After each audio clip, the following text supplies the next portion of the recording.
Meus irmãos, boa noite, paz seja com todos vocês. Quantos felizes e vitoriosos temos aqui essa noite? Olha, 32 pessoas, que animador.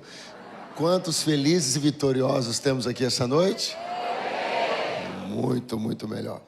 Que bom revê-los. Estou na segunda reunião aqui. Algum fugitivo ficou da primeira para a segunda? Não. E é sempre bom estar com vocês e ver de fé em fé, de glória em glória, as coisas que o Senhor tem feito. Tive a oportunidade, da última vez que estive aqui no Summit, da gente passar ali no terreno, né? E foi uma alegria, uma emoção muito grande ver o tamanho daquilo que o Senhor já está fazendo. E eu tenho certeza que boas e grandiosas surpresas da parte do Senhor estão vindo a respeito daquela construção. E o nome do Senhor será glorificado, né? Pega a sua Bíblia, por favor, comigo.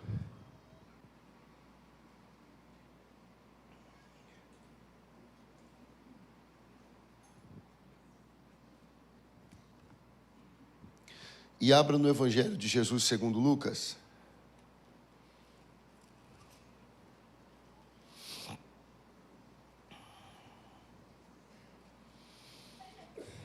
Capítulo de número 2.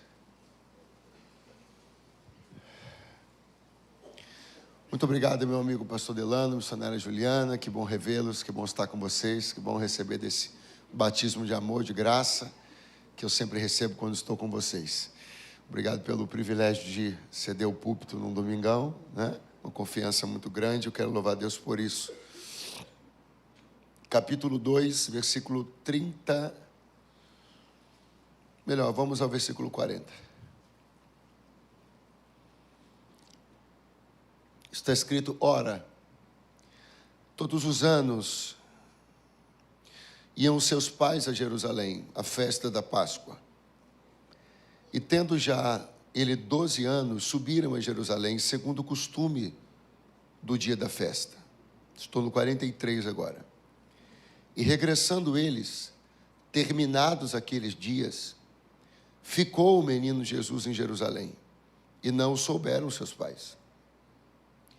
Pensando, porém, que ele viria de companhia pelo caminho, andaram o caminho de um dia e procuravam-no entre os parentes e conhecidos.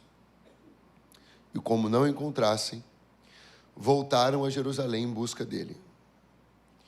E aconteceu que, passados 3 dias, o acharam no templo, assentado no meio dos doutores, ouvindo-os e interrogando-os. E todos os que o ouviam, admiravam a sua inteligência e respostas. E quando o viram, maravilharam-se e disse-lhe sua mãe: filho, por que fizeste assim para conosco? Eis que teu pai e eu ansiosos te procurávamos. E ele lhe disse: por que é que me procuráveis? Não sabeis que me convém tratar dos negócios do meu pai? Quantos podem dizer amém? Amém. Podem sentar-se, por favor. Eu tenho sido profundamente mexido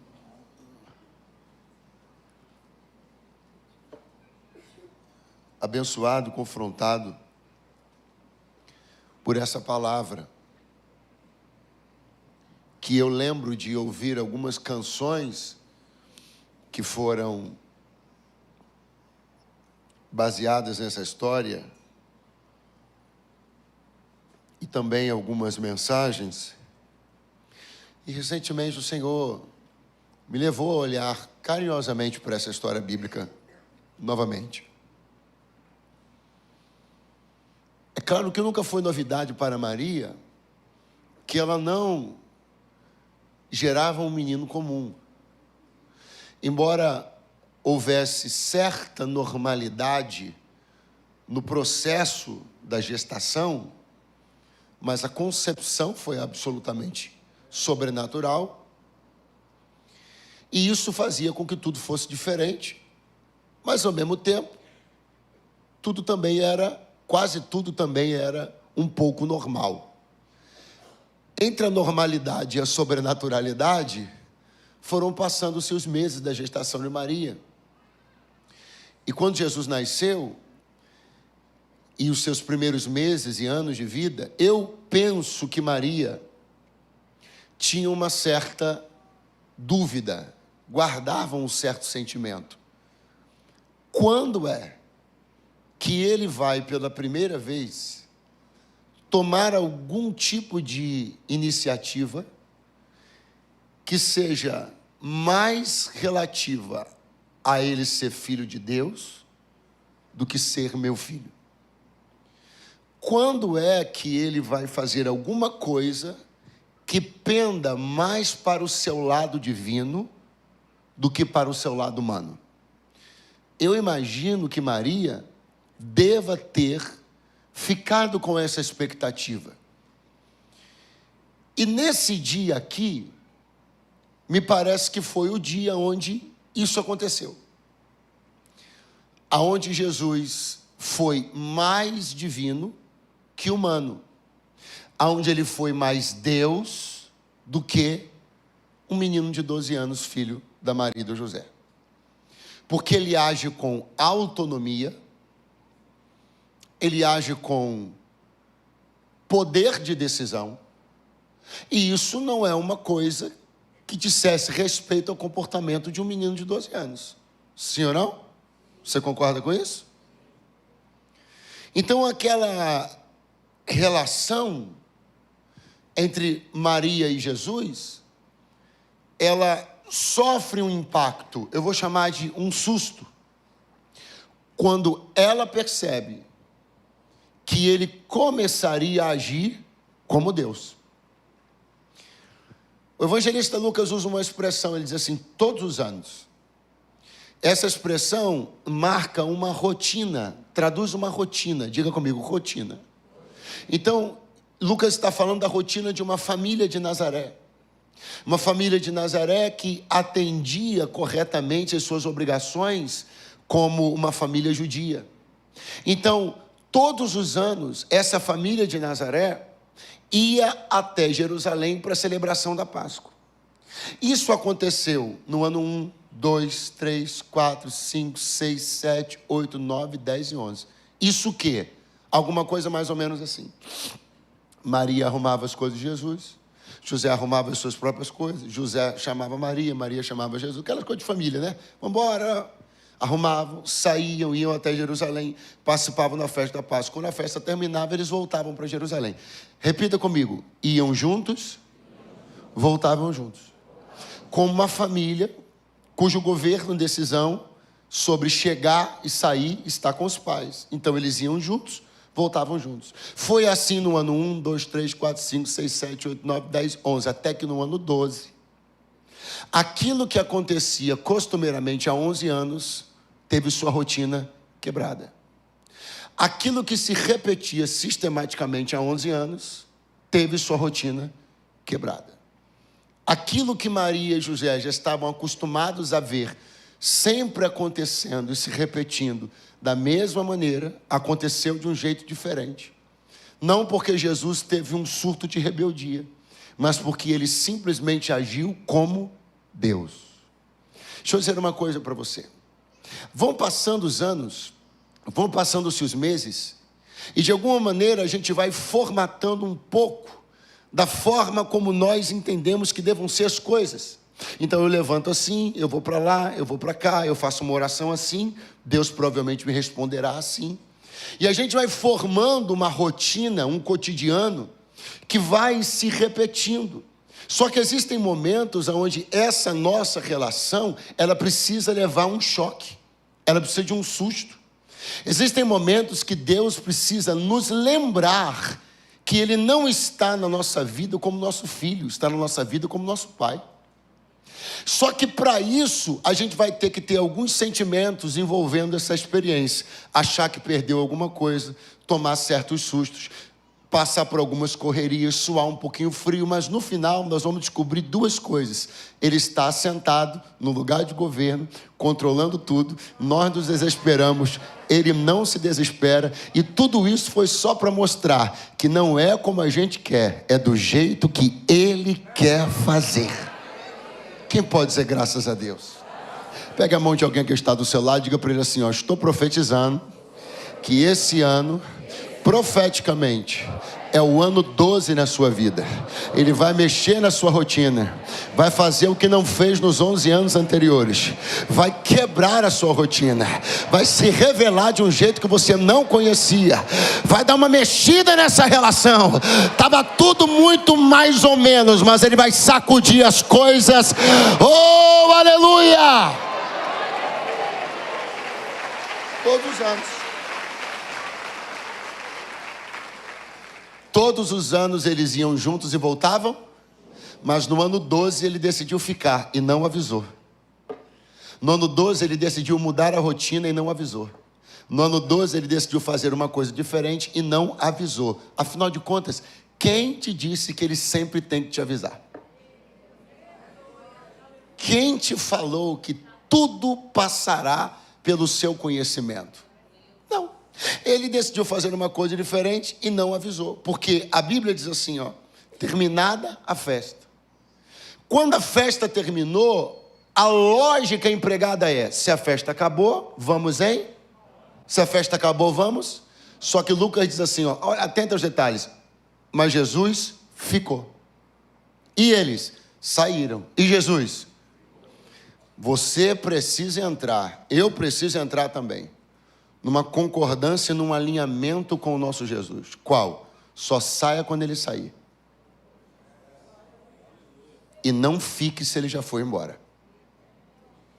Quando nós entendemos que a gente só deve sair quando ele sai, e não quando supostamente uma coisa terminou. Porque supostamente, e efetivamente até a festa tinha terminado, mas Jesus decidiu ficar. Calendários humanos podem dizer que acabou, mas e se ele disser que não acabou ainda? Quando eu e você temos uma experiência real com Jesus, nós entendemos que ele está dominando sobre os calendários. Não dá para dizer que tinha alguma coisa errada aqui, não tinha nada errado. De fato, a festa da Páscoa tinha um dia previsto para terminar. Quem foi que apontou esse dia? Moisés. Mas eu tenho que entender com quem eu estou agora, quem eu sirvo agora. Ele é maior do que os calendários, maior do que os ritos, maior do que as celebrações. Os homens põem um ponto final. Os homens dizem, acabou a festa. Ele diz, acabou nada, agora que vai começar. Aleluia. Pega a mão de alguém que está do seu lado, diga para ele, não vai ter desencontro entre você e o teu Senhor. Se ele ficar, você não sai. E se ele sair, você parte logo atrás. Ele é meu ponto de referência.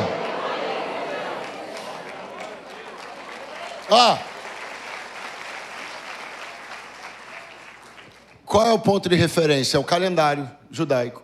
Se o calendário diz a festa acabou, eu vou embora. O que Maria descobriu naquele dia? O ponto de referência dela não era mais o calendário judaico.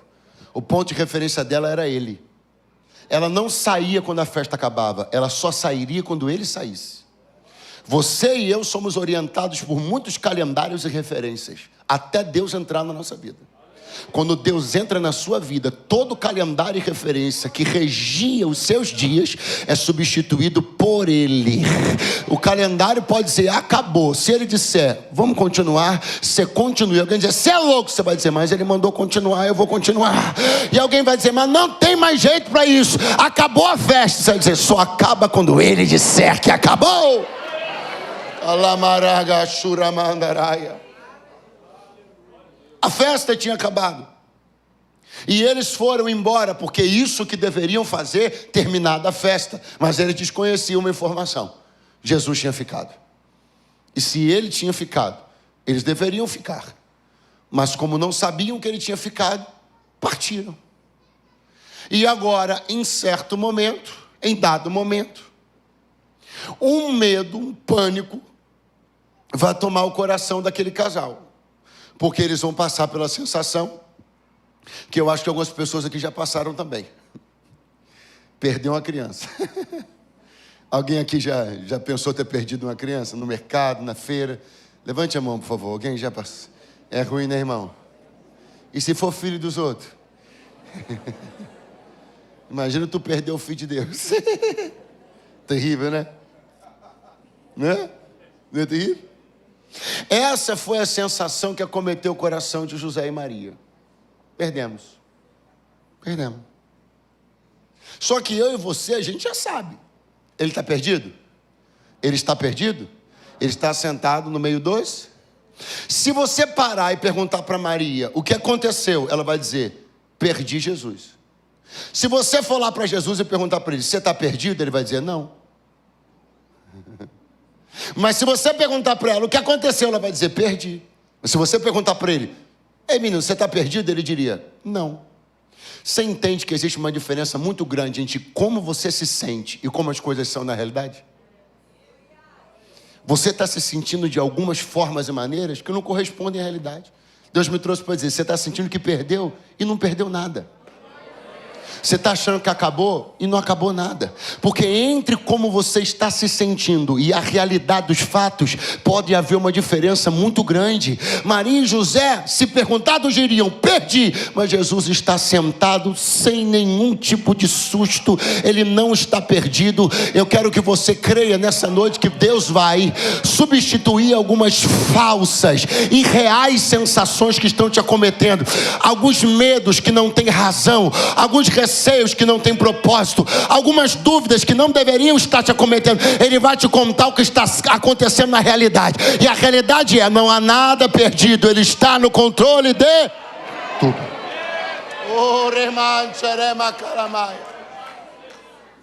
Não há nada perdido. Agora, as pessoas que falaram aqui que quase perderam, ou tiveram por algum tempo a sensação de ter perdido filho de alguém, sabem que essa é uma parte muito aflitiva da história. Porque como é que você explica que perdeu? A explicação é uma das partes mais difíceis. Perder dói. Tanto quanto perder, dói ter que explicar como foi que você perdeu. Tem gente me ouvindo hoje aqui que está doendo a perda, mas dói tanto quanto cada vez que te perguntam, cara, como é que isso aconteceu? Tá ruim, tá sem dinheiro, né? Mas pior ainda é quando alguém olha na tua cara e te pergunta, cara, mas como é que você conseguiu quebrar? Porque é muito difícil ter que explicar um cenário. E não bastasse ter que conviver com o cenário, a gente ainda tem que explicar como foi que aquele cenário aconteceu. Agora, sobre algumas coisas, não todas, mas sobre algumas coisas eu preciso dizer algo aqui esta noite. Você precisa tirar das suas costas essa responsabilidade de ter que explicar. Porque se nós formos olhar friamente, a gente vai dizer assim, ó, Maria perdeu o filho, Maria e José perderam o filho na viagem. Mas só que a gente sabe que não era isso que tinha acontecido. Jesus tinha tomado um comportamento, uma postura de Deus. Vamos de novo. Eles tinham perdido, eles foram irresponsáveis. Não. Jesus estava sendo Deus. Vamos de novo. Os pais foram irresponsáveis ou Jesus estava sendo? Os pais foram relapsos ou Jesus estava sendo? Então existem coisas que você acha que perdeu por irresponsabilidade. Existem coisas que aconteceram que você está se ocupando. E Deus me trouxe para dizer, eu só estou sendo... Tem coisas na tua vida que só deu essa reviravolta toda. Não, é porque Deus só está sendo Deus. Mas é estranho de verdade a gente perceber um momento onde Deus é Deus.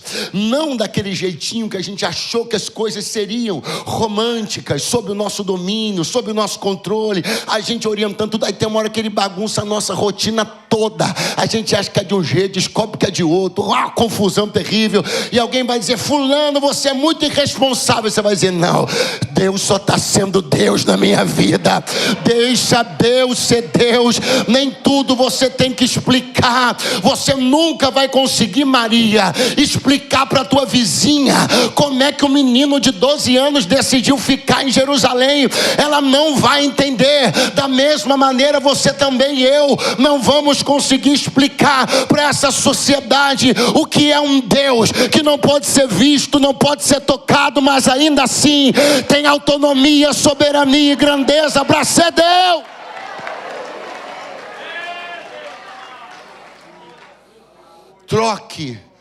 Troca aquela explicação toda que você está, o textão que você está construindo. Você está com um textão no bloco de notas, aí eu vi. E o Senhor me trouxe para dizer, apaga esse textão e substitui esse textão por uma frase bem menor. Deus está sendo Deus.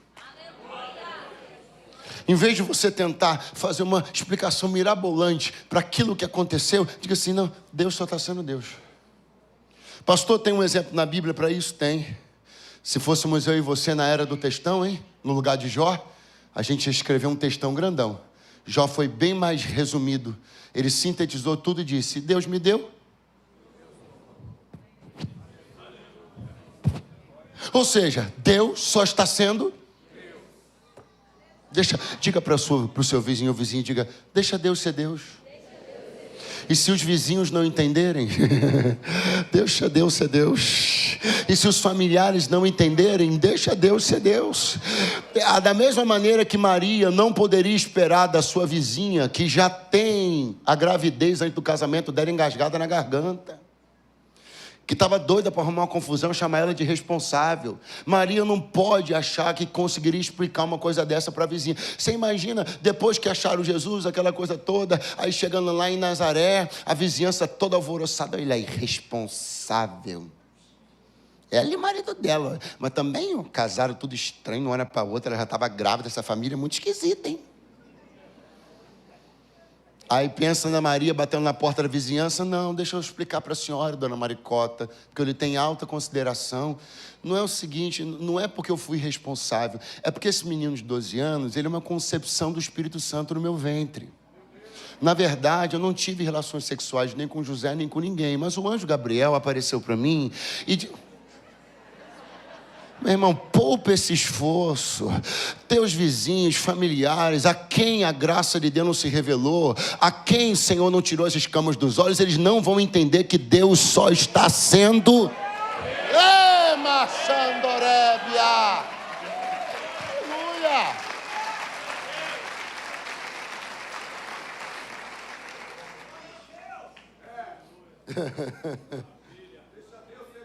Aí eles... A Bíblia diz que eles pensaram. Ah, tá. Pensaram estar Jesus com algum dos vizinhos ou parentes. Eles pensaram. Eu entendo que para eles terem pensado isso, provavelmente Jesus já tivesse feito isso em algum outro momento. Ou seja, provavelmente num dos outros 11 anos anteriores, se você for embora, volte agora. Em algum dos outros 11 anos anteriores, ele deva ter ficado em algum momento com a família X. Ele deva ter colado em algum momento com os vizinhos, porque tinha um menino que regulava de idade com ele. Então Maria e José olharam e disseram assim, já sei. Ele vem pelo caminho com alguém. Ele devia ter hábito de fazer isso, preste atenção. Pode ser que no ano passado ele tenha feito isso. O quê? Estado com aquele pessoal. No ano retrasado, ele bem viajou com aquele pessoal ali. Só que dessa vez, eles começaram a procurar e não acharam. Pastor, mas o que você quer dizer? Duas coisas. Primeiro, nós vamos ter algumas surpresas, não vão ser agradáveis, mas serão necessárias durante a jornada. Pergunte, quais?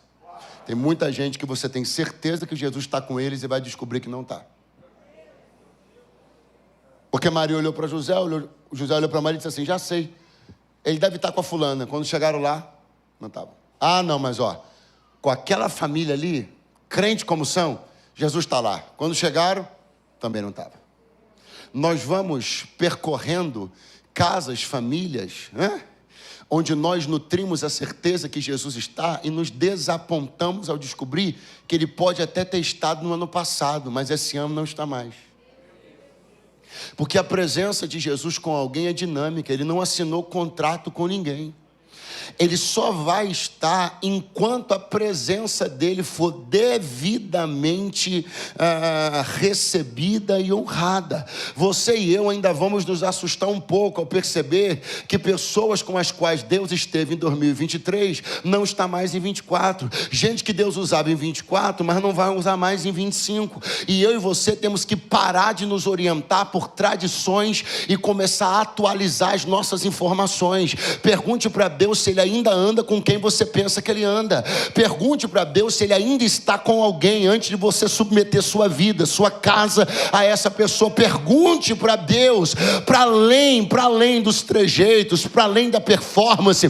Pergunte para Jesus se ele ainda anda com as pessoas que você pensa, porque você pode ter conhecido alguém muitos anos atrás ou poucos anos atrás e Jesus andava com ele, mas em 2 anos muita coisa muda, em 1 ano muita coisa muda. Não se oriente pela tradição nem pelo lastro. Pergunte para Deus a informação atualizada, em que casas ele ainda está, em que ministérios ele ainda é glorificado, aonde ele ainda tem lugar, para você não perder como José e Maria perderam um dia precioso da vida, procurando Jesus com quem ele não estava.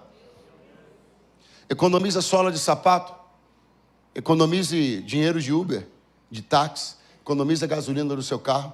Antes de você partir, na certeza que vai encontrar Jesus com alguém, pergunte para ele se ele ainda anda com eles.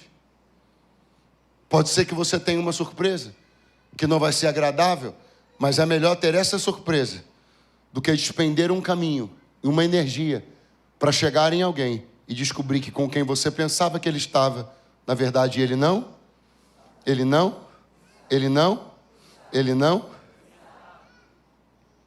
Maria e José, depois de gastarem um dia inteiro naquela busca, eles então entendem que não, ele não está com quem a gente pensava. Então vamos fazer uma coisa. Vamos voltar a Jerusalém e procurá-lo. Qual é a lógica? Porque Jerusalém é o último lugar onde nós estivemos. Vamos de novo. Jerusalém é o último lugar onde nós estivemos. É uma decisão muito acertada. É uma decisão muito inteligente. E eu queria que você entendesse um pouquinho sobre o porquê essa decisão é muito inteligente. Se Jesus tem 12 anos e se ele acabou de cometer a traquinagem de deixar os pais irem embora e ficar, ele também pode perfeitamente ter pegado uma bicicleta, ele pode perfeitamente ter montado num jumento e ter ido para uma outra cidade, sim ou não? Ele pode ter entrado num barco e ter atravessado o lago para ver como é que era, que ele tinha curiosidade, sim ou não? Ele poderia ter ido para outros lugares, mas Maria e José têm uma certeza. Não existe lógica de procurá-lo em outro lugar, senão primeiro no lugar onde nós nos encontramos pela última vez. Se existe Jerusalém, é aqui que eu quero chamar a sua atenção, não vou demorar. Se existe Jerusalém, se existe um ponto, se existe um lugar, se existe um altar, se existe uma referência aonde se encontra Deus, por quê? Para que procurá-lo em outros endereços? Porque veja bem, quando você não tem Jerusalém, quando você não tem um altar, quando você não tem sacerdotes estabelecidos e reconhecidos, até se pode entender que se busque em outros endereços. O que me assusta é onde há Jerusalém, haver procura em outros lugares. O que me assusta é se há um altar reconhecido na cidade, por que procura-se Deus em outros lugares?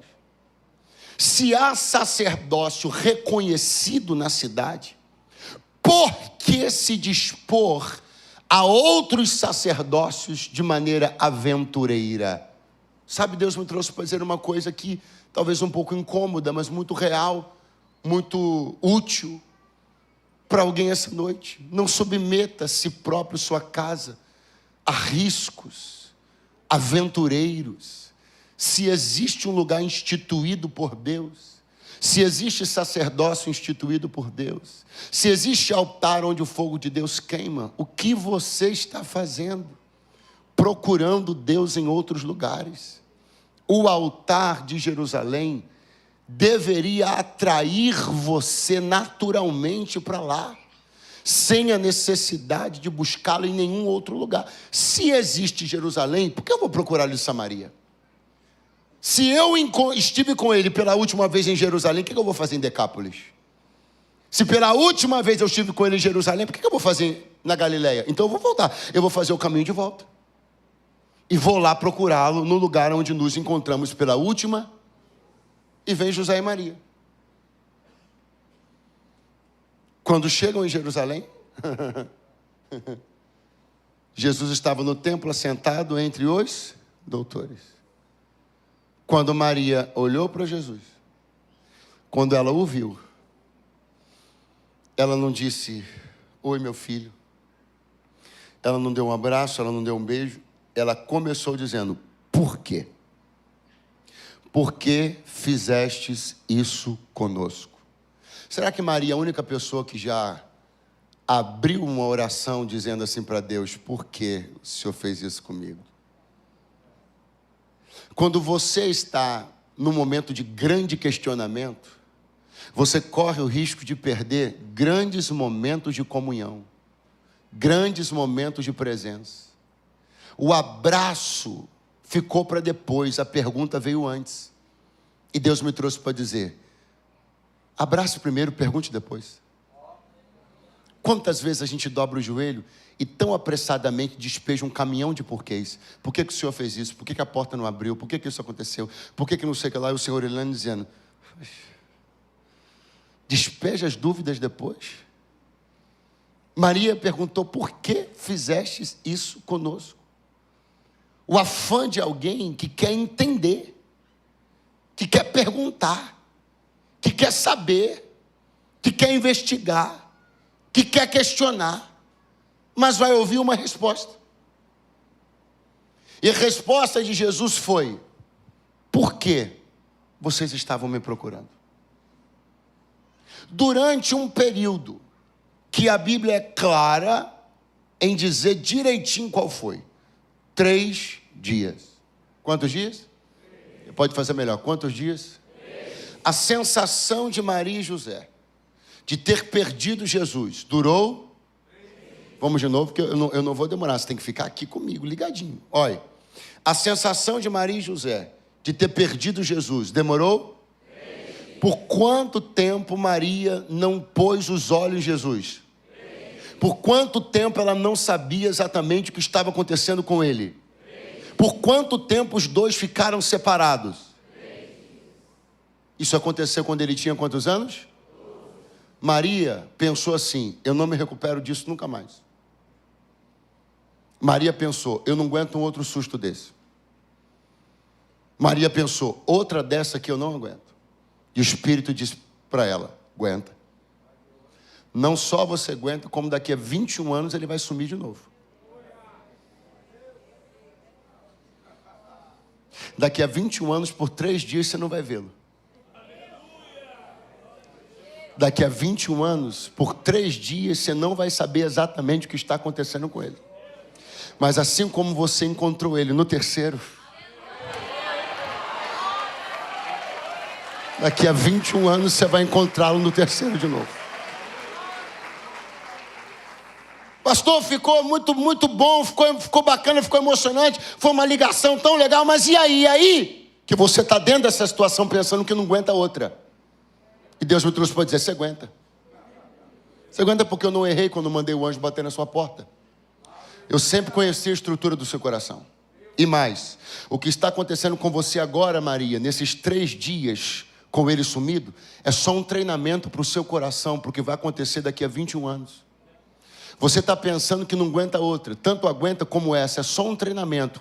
A punk ainda está por vir, só que quando ela chegar, você terá sido preparado, o seu coração está sendo treinado, porque você não foi escolhida só para ser uma barriga, você foi escolhida para ser a mãe. Então existe uma relação tua com esse teu Deus que você vai levar até o último dia da tua vida, e ela vai transbordar para a eternidade. Então algumas coisas que você achou que não suportaria, você vai sim suportar, e outras virão, e você suportará também, porque ele está treinando, amadurecendo e robustecendo o seu coração no meio deste processo. Pega a mão de alguém que está do seu lado agora, dá uma acordada nele e diga: ele está treinando o seu coração. Você vai dar conta sim, você vai dar conta. Você pensou que essa deslealdade ia matar você, mas não vai não. Você vai levantar a cabeça, vai recomeçar, outras virão e você vai dar conta sim. Esse último episódio não vai afundar seu ministério. Você vai se levantar, se reconstruir e vai continuar sendo bênção na vida de muita gente, porque ele está treinando o seu coração.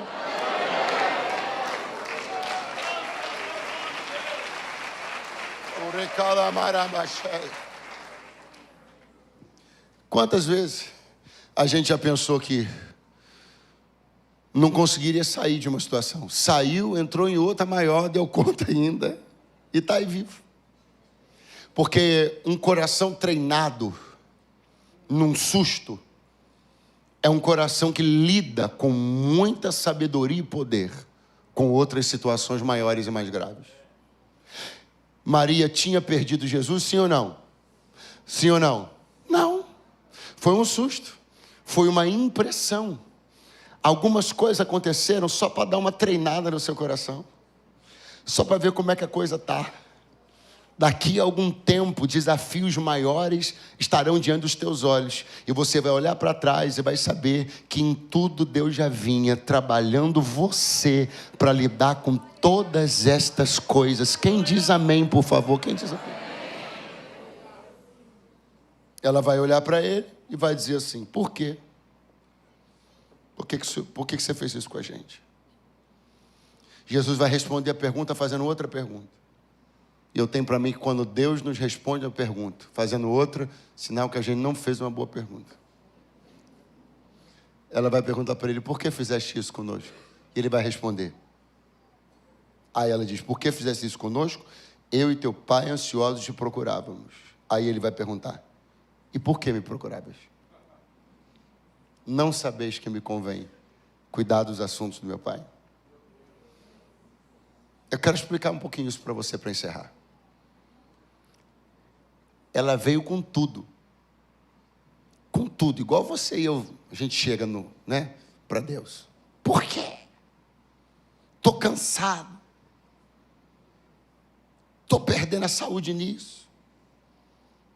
Jesus olhou e disse: mas não mandei você fazer isso. Eu não sei se você percebeu, mas a conversa aqui entre eles é desse nível. É ela dizendo: eu estou cansada. É ela dizendo: eu estou fadigada, eu estou ansiosa, eu estou desesperada fazendo isso. Jesus olhando diz assim: mas eu não mandei você fazer isso. Quando Deus te mandar fazer uma coisa e você ficar cansado, vá bater na porta dele, porque ele vai te revigorar. Vou repetir. Quando Deus te mandar fazer uma coisa e você ficar cansado, bata na porta de Deus, ele vai te revigorar. Agora, se você está fazendo uma corrida que ele não te mandou fazer, não peça para ele. Se você está cansado de uma jornada que ele não te mandou fazer, não vá lá bater na porta dele e reclamar cansaço de uma obra que ele nunca te mandou fazer. Eu preciso que você entenda que quando a gente bate na porta de Deus e diz assim: Senhor, o Senhor me mandou fazer isso, eu fiz. Olha o que está acontecendo. O Senhor mandou fazer isso, eu fiz. Olha os inimigos se levantando. O Senhor mandou fazer isso, eu fiz. Olha como eu estou sofrendo. Aí ele responde. Ele cuida dos que se levantaram contra você. Ele sara as tuas feridas. Agora, chegar com o pé na porta, dizendo: por que está acontecendo isso e isso? Eu estou cansado, eu estou assim, meu casamento prejudicado, eu estou perdendo dinheiro. Mas por que o Senhor vai perguntar se eu não te mandei fazer nada disso? Você está cansado de uma busca que eu não te autorizei? Você está cansado de uma corrida que eu não dei o tiro de largada? Você quer me envolver numa obra como se ela fosse minha, mas eu não te mandei fazê-la. Ela é mais sua do que minha. Eu sei que o glória a Deus, ele fica meio entalado, aleluia, fica meio querendo sair assim, mas não...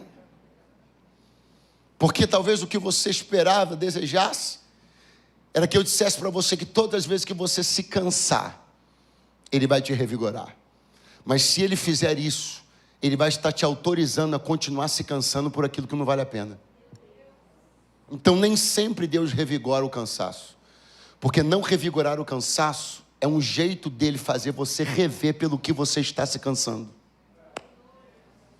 Então, se Deus sempre nos revigorasse, a gente ia continuar correndo de um lado para o outro, atrás de coisas que Ele não mandou, fazendo coisas que Ele não mandou, realizando obras que Ele não mandou, caçando problema que Ele não mandou, se metendo em situações que Ele não mandou, travando guerras que Ele não mandou, acomodando dentro da nossa casa gente que Ele não mandou. Então Ele me trouxe para dizer: eu tenho que te dar umas respostas meio tramontina, para ver se você entende que você tem que se cansar por aquilo que eu te mandei. Porque quando eu te mandar, bate na minha porta, Senhor, na tua palavra está escrito que os que esperam no Senhor renovarão as suas forças. Você vai levantar do joelho renovado. Agora não venha com o pé na porta exigir de mim respostas por buscas que eu não mandei você fazer. Mas eu e teu pai, ansiosos, preocupados, estou ficando de cabelo branco, aí eu quase infartei, porque eu estou procurando. E quem foi que mandou você me procurar? Você não deveria estar fazendo isso.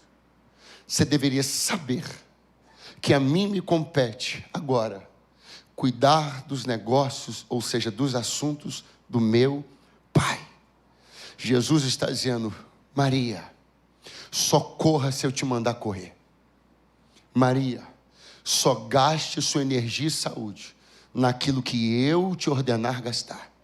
Porque se você fizer isso apenas por projetos que você acha, não bata na minha porta me pedindo revigoramento de um cansaço que eu não te mandei se cansar. Pastor, e como é que acaba essa noite? Assim. Assim? É. Se o mosquito voar, a gente vai ouvir? Vai. Porque eu queria muito que você mastigasse isso e saísse daqui disposto a não verter mais uma gota de suor por coisas que não estão no coração de Deus para você. Porque existe o caminho óbvio, existe aquele que em tese, mas eu tenho que ir, todo mundo está indo, bom, mas todo mundo está correndo naquela direção, mas todo mundo está empreendendo esse tipo de negócio, mas todo mundo está saindo para a cidade X, mas todo mundo está indo fazer intercâmbio ali, todo mundo está indo. Eu não vou por manada, eu vou por direção de Deus. Eu não corro para onde a manada está correndo, eu corro para onde Deus me manda correr. E se eu correr para onde Ele me mandar e eu me cansar, Ele me revigora. Se eu correr para onde Ele me mandar e eu me machucar, Ele me sara.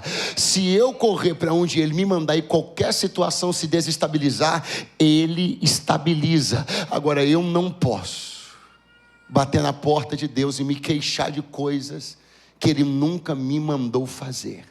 As ordens de Deus não se conflitam, nunca, jamais. Elas sempre se harmonizam e se complementam. Se Deus uniu para o homem e o homem não pode separar, você acha que Deus vai mandar alguém empreender uma jornada que destrua e desgaste seu casamento? Naturalmente que não. Então eu e você precisamos amadurecer no entendimento de que as ordens de Deus não se chocam. Se Ele mandar fazer, então faça. Se Ele mandar correr, corra. Se Ele mandar comprar, compre. Se Ele mandar vender, venda. E se qualquer coisa aparentemente der errado, vá aos pés dele e pergunte: Senhor, por quê? Ele vai te responder, vai te aliviar, vai te restaurar, porque debaixo da direção dele, ele te garante. Pega a mão de alguém do seu lado e diga para ele: debaixo da direção dele, ele te garante. Se ele ordenar a viagem, ele garante o suprimento. Se ele ordenar a travessia, ele garante o vento favorável. Com as coisas que ele se mete, ele garante. Fique de pé nessa noite. Diga glória ao Cordeiro de Deus. Fique de pé do seu lugar. Tudo aquilo que ele fizer, ele garante. Toda ordem que ele der, ele garante. Todo mar que ele te mandar parar em frente, ele abre. Vou tentar de novo, hein? Todo mar que ele te mandar parar na frente, ele abre. Todo Jordão que estiver num caminho que ele te mandou fazer, ele rasga no meio. toda a cidade fortificada por muralhas que ele tiver te mandado conquistar, ele as derruba. Ele garante as coisas que ele se envolve. Ele não é homem para que minta, nem filho do homem para que se arrependa. Então vai recebendo a paz de quem está fazendo o que Deus mandou fazer. Vai recebendo o sossego de quem está fazendo o que Deus mandou fazer. Quem está sob as ordens de Deus não se perde. Quem está sob as ordens de Deus não se confunde. E se você se meteu em qualquer coisa que dizia mais respeito ao teu reino do que ao reino de Deus, a tua vontade do que a vontade de Deus, ainda dá tempo de não procurar o que Deus não mandou procurar. Ainda dá tempo de não se gastar e nem se cansar por aquilo que Ele não te mandou gastar e nem cansar. Por Ele, pelos propósitos dEle, vale suor, lágrima e até sangue. Mas por aquilo que Ele não ordenar, não gaste o tempo da sua vida. Não gaste o tempo da sua vida naquilo que Ele não estiver. Mas se Ele estiver, gasta suor, gasta lágrima, verte até sangue, porque vai valer a pena. Vai valer a pena. Vai valer a pena. Esse Jesus que estamos pregando aqui,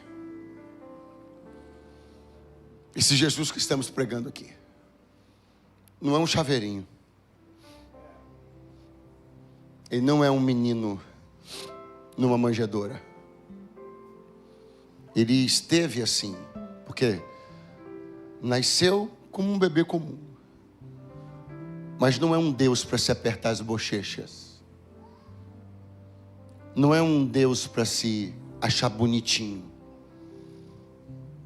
Quem Ele é para esta igreja é o Deus dessa igreja.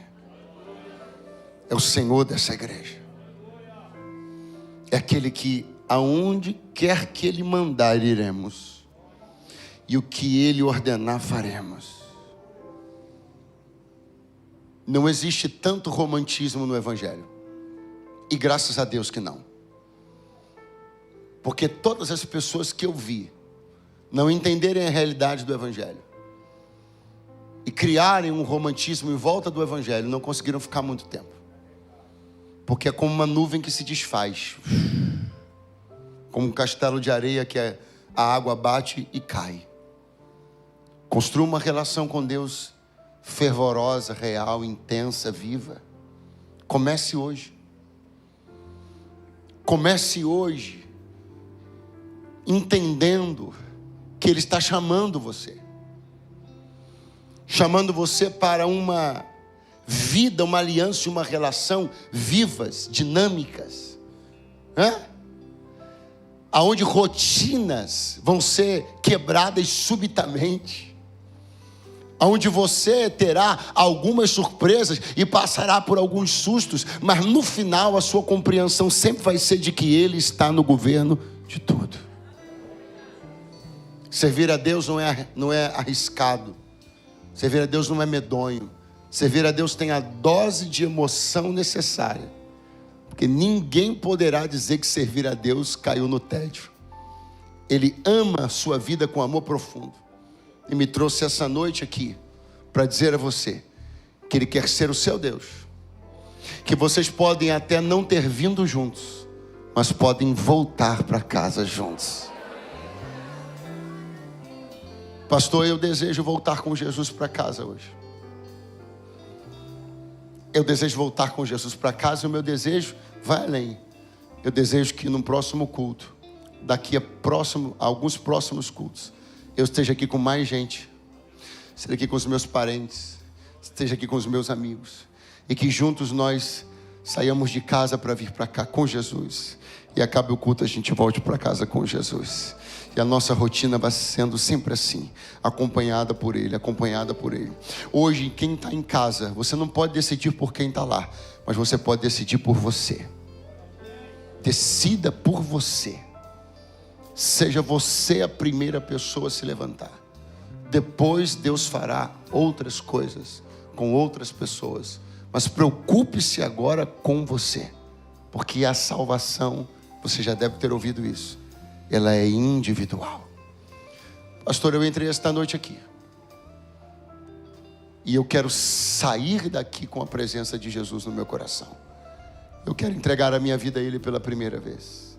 Se você deseja isso, se no teu coração você sente um tipo de movimento de comoção que não é parecida com os finais de filme que você assiste, é alguma coisa diferente, gerada por uma força diferente. Não é apenas a música construída para o trailer do filme, não. É uma emoção gerada de uma forma diferente, por uma fonte diferente, e que atingiu um espaço, um setor da tua vida, que você não sabia nem que tinha. A Bíblia diz que a palavra de Deus é eficaz, vive e eficaz. Ela penetra na divisão da alma e do espírito. Que lugar é esse? Juntas e medulas, que lugar é esse? Quando foi que a ciência conseguiu apontar esse lugar? São espaços indivisíveis. É o Senhor dizendo, existem pontos da vida humana que ninguém conseguiu mapear, mas que eu deixei vulneráveis para que a minha palavra acerte exatamente lá. E quando as pessoas forem acertadas, elas saibam que aquilo ali é diferente de tudo que elas já viveram. Se você sente-se essa noite acertado num lugar da tua vida, da tua existência, que você jamais sentiu, se você deseja entregar a sua vida ao Senhor Jesus hoje, me dá um sinal com a tua mão onde você estiver agora. Eu quero orar por você. Tem 1, 2 pessoas lá na galeria.